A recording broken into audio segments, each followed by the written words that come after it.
Alhamdulillahi wa kafa. Wassalatu wassalamu ala rasulihil mustafa wa ala alihi wa sahbihi wa man ihtada amma ba'du.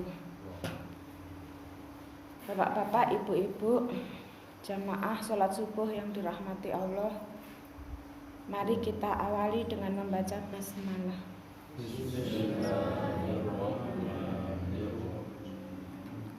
Bersyukur kepada Allah dengan mengucap Alhamdulillahirrabbilalamin. Bersolawat pada Nabi dengan mengucap Allahumma sholli ala Muhammad wa ala ali Muhammad.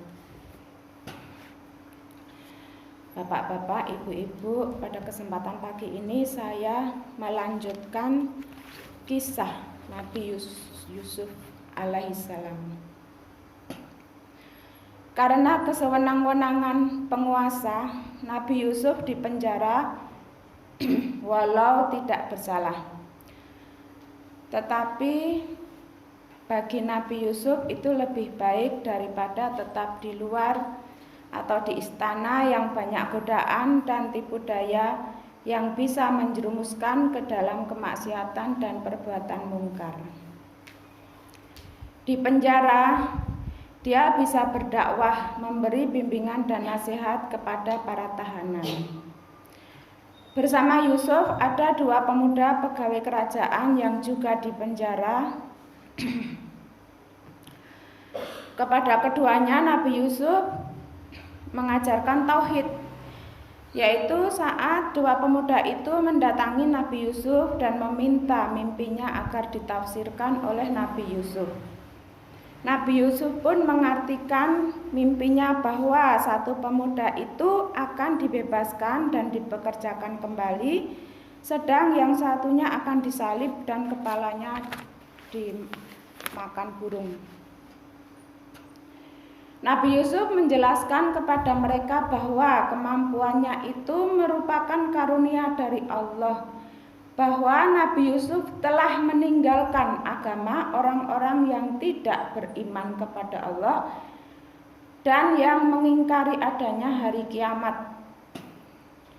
Nabi Yusuf pun berpesan kepada salah satu pemuda yang akan selamat agar disampaikan pada raja bahwa dia telah dipenjara hanya untuk menyelamatkan nama baik salah satu pembesar kerajaan. Kebetulan ada yang menyebutnya pembesar tersebut adalah kepala polisi. Tapi setelah di luar, si pemuda itu dibuat lupa oleh syaitan, sehingga Nabi Yusuf tetap dalam penjara sekitar 7 tahun.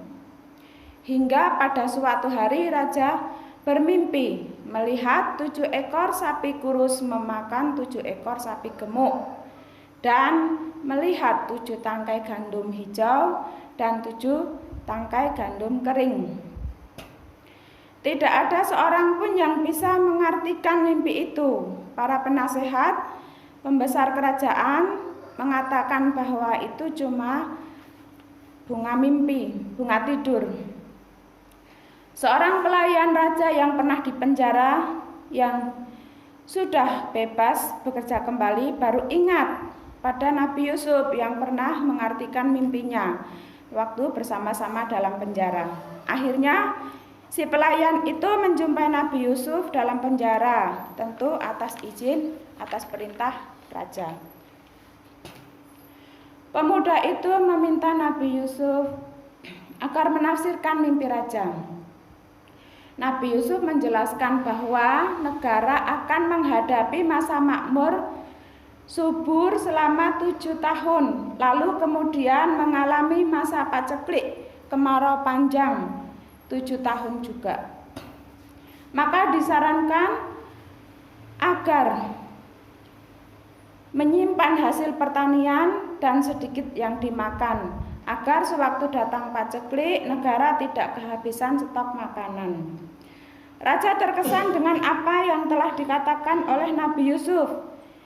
Itu sangat masuk akal dan raja menganggap Nabi Yusuf orang yang pandai, bijaksana dan akan sangat berguna bagi negara jika didudukkan sebagai penasehat kerajaan. Maka disuruhlah Nabi Yusuf agar menghadap raja. Tapi Nabi Yusuf tidak mau jika nama baiknya belum dipulihkan. Mudah saja bagi raja untuk mengusut kasus Nabi Yusuf. Kenapa dipenjara? Dan akhirnya Nabi Yusuf dibebaskan dan dipulihkan nama baiknya dan diberi jabatan penasihat kerajaan atau menteri.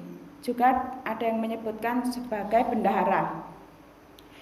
Lalu kemudian bagaimana bisa saudara-saudara Nabi Yusuf yang tinggal cukup jauh dari Mesir bisa berjumpa dengan Nabi Yusuf?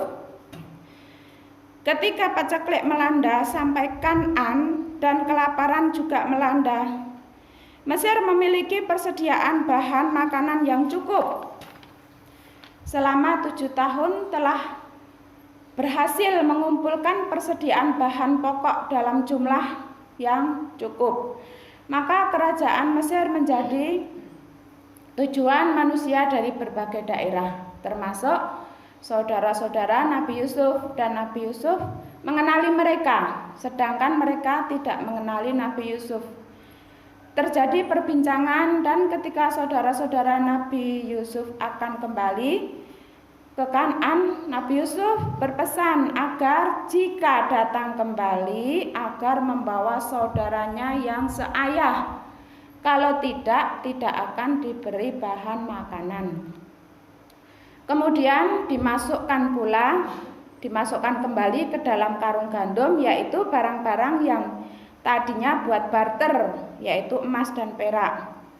Dikembalikan agar kelak mereka sesampai di rumah melihat itu untuk kemudian bisa kembali lagi menukarkan lagi bahan makanan. Benar saja akhirnya saudara-saudara Nabi Yusuf datang kembali dengan membawa Bunyamin setelah merayu ayahnya ya, karena ayahnya masih bersedih kehilangan Nabi Yusuf. Maka mereka disambut dengan baik dan Bunyamin diberi tempat menginap yang berbeda dari yang lain, yaitu di dalam istana bersama Nabi Yusuf. Berdua mereka saling berpelukan dan menangis setelah Bunyamin tahu bahwa yang dihadapannya adalah kakaknya yang lama hilang. Dalam Quran surat Yusuf ayat 69, Yusuf berkata, "Sesungguhnya aku adalah saudaramu. Jangan engkau bersedih hati terhadap apa yang telah mereka kerjakan." Lalu Nabi Yusuf pun meminta Bunyamin untuk merahasiakan hal itu dari kakak-kakaknya. Kemudian supaya Bunyamin tidak kembali ke Kan'an, maka dibuat siasat, dimasukkan benda di dalam karungnya Bunyamin. Itu disebutkan piala raja, tapi disebutkan juga tempat minum raja, ke dalam karung Bunyamin karenanya Bunyamin ditahan di Mesir dengan tuduhan mencuri. Itu triknya agar bisa berkumpul dengan keluarganya. Singkat cerita, Nabi Yusuf pun bertemu kembali dengan ayahnya, dan hal itu diabadikan di ayat 99 sampai 100. Maka ketika mereka masuk ke tempat Yusuf, dia merangkul dan menyiapkan tempat untuk kedua orang tuanya, seraya berkata, "Masuklah kamu ke negeri Mesir, insya Allah dalam keadaan aman." Ayat 100, dan dia menaikkan kedua orang tuanya ke atas singgasana, dan mereka semua tunduk bersujud kepadanya, dan Yusuf berkata, "Wahai ayahku, inilah takwil mimpiku yang dahulu itu." Sekian kisah Nabi Yusuf yang saya ringkas-ringkasnya karena durasi ya. Wallahu a'lam. Kita akhiri dengan membaca hamdalah. Alhamdulillahirabbil alamin. Wassalamualaikum warahmatullahi wabarakatuh.